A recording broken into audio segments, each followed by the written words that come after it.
Hey everyone, thanks for stopping by the Standards Weekly Check-In. I'm Colin. Behind the camera we got Heavy Metal Dylan. What's up? Today we are going to be getting into some staff picks, flipping through some new arrivals and recently priced records, and addressing your viewer questions at the end of the video. As always, if you see anything you like, you can hit the DMs on Instagram, you can give the shop a ring, or you can just cruise by. We're open 11 to 8, 7 days a week. And this is the last week I'm hyping these up. We still got some sizes. We got a small, medium, we're out of large. We do have XL, that's what this is. I got the back print. Hey, we got the link where you can mail order these in the bio on Instagram and I think in the YouTube description.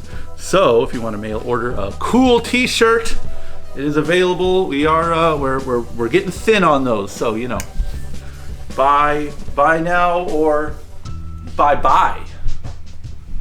Has anyone ever said that before? No. I coined that right now. Yeah. Trademark. Don't fucking steal that. What are you listening to, dude? Oh, dude. The new reissue of Born to Expire by Leeway. Classic. That's it. That's all I gotta say. Great record. Listened to it a bunch. I think the people that were in the room with me hate it at this point because of how much I've been playing it. But just a great record. It's so good. Yeah, just crossover. It's so hard to say. Yeah. Because I listened to it as a pure hardcore record, because that's kind of the context which I heard it. But like, it just sounds like a slightly less musically proficient Anthrax. Is that fair to say? I feel you. Yeah, I get that. But it just, I don't know what makes it a hardcore record other than, again, the context it was created in. But regardless, it's just very high quality. Of course. The playing, songs, I don't know, maybe it's that they had a demo out for a long time and just got to really iron those songs out. But yeah, there's few records from like the underground that are like that repeat listen, have that you could just play it back to back all day long. I got caught in the same whirlwind, just playing it over and over again. Yeah. They say, when will you understand Leeway rocks? Mm-hmm. Right here, right now. I understand. They do rock. That's true. Great band, great record. What are you listening to? This is a weird one. I was actually talking about how there's not a lot of, it's been a lull since I heard a good new metal band, metal album. I think like a lot of the stuff that comes, there was a period where a lot of the, what do you call it? This is $20 spin, and they just crank out releases.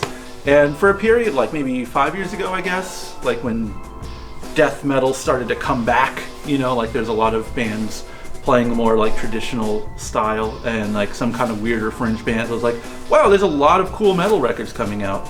And I think that maybe that kind of music got a little too profitable, you know, like other people were tuned in, like a Blood Incantation, let's say, like Tomb Mold, those kind of bands got big, and so you had like the market get kind of flooded with copycats, and maybe some of those original artists weren't, I don't know, sounding as fresh as they were when they first came out. So it just feels like it's been a long time since I put on one of those kind of records and was like, oh, this is cool. It just kind of has been, I don't know, I feel like there's a slump from what was a peak. But this record is phenomenal. It's very, you can tell they studied their Watchtowers, they studied their Voivod. They're from Montreal, so I think there's kind of a natural Voivod connection. But to me, it reminds me of Nocturnus, who I like a lot. A little bit of a sci-fi theme, so it connected there too.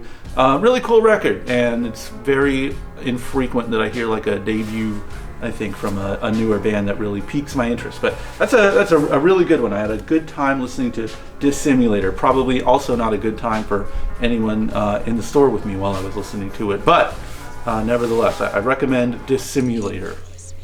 Shall we look through some records? Sure. Okay. We have a request for a wall walk, so we'll do that after the flip through. Sound good? All right.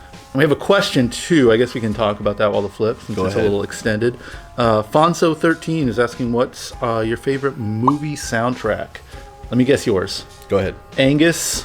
Ooh, That's it. that's a good one. Can I guess yours? Oh, no. Oh, All right. the new Challenger soundtrack featuring Trent Reznor and that other guy. Oh, there's some shitty movie like coming out. It's like the most sad girl bait. It's like Phoebe Bridgers and Oh yeah, it's like a light that never goes. No, it's not that. It's a Smith song. It's like the glow from the TV is blinding. Or something. Oh yeah. That's like the title of the movie. Yeah. And it's all of these like very on the nose artists like that. It's like, that's just lazy, man. Nah, I get it. That's how you sell TV, bro. You know what was the equivalent back in the 80s, in my day? Go ahead. The Return of the Living Dead soundtrack. That was the equivalent of. That's how far we've fell from God's grace. We went from Cramps and Rocky Erickson and 45 Grave as like a youth culture subculture selling point to Alex G and Phoebe Bridgers. That's sick though. That's a good one though. I think that's the one that like, the TV glow. Return of the Living Dead soundtrack. Yeah, that's a good one. What's yours for real though? That's yours. Yeah, I mean, my highbrow one, which is a lie, Go ahead. would be like the Amadeus soundtrack. I think that's like, I've had that in the store a couple times. It's like You just put it on. it's like Hell yeah. you know, Baby's first classical album or something. But Yeah, it actually is pretty satisfying to listen to. I like the Goblin issue is like pretty a big one. Like Oh, the synthy one. yeah. So I would say I'll say Dawn of the Dead since I've seen it recently, and I was reminded of how good it is. But Profondo Rosso, Deep Red from Goblin, that's a really satisfying one. I kind of don't love soundtracks in general though. How about you, dude? All right. Let me get Airheads with the Airheads is a good one. Airheads is a with good one. With the Anthrax, the '90s era covering the Smiths. But John Bush Anthrax era sucks. The Smiths suck. Somehow John Bush era covering the Smiths is great. Yeah, it was a good It's song. the only good song of that period. Sorry for firing all those shots. No, I didn't it's mean to be fine. controversial. I like those bands. I don't care. Well, would you say Angus? That's a good one. What else you got? Be real. The Digimon sound, the movie, the soundtrack. Been there before. Let's see. It has the Mighty Mighty Boss Tones, Less Than Jake. Like it's just like a good time period piece. Because it's just like anime and like weird monsters fighting each other, and then just ska. Like it's like hell yeah, it is cool. I can't think of like an actual soundtrack that's not funny. Yeah, just Because I actually bought soundtracks as a kid, but it was just that. It's just like, oh, I like the ska song. funny 90s. Yeah, the Respect. Good Burger soundtrack. It's a good one.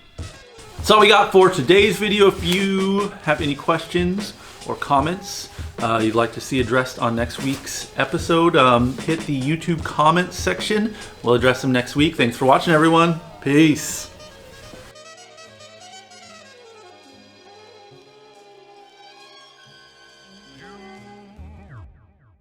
It's just very high quality.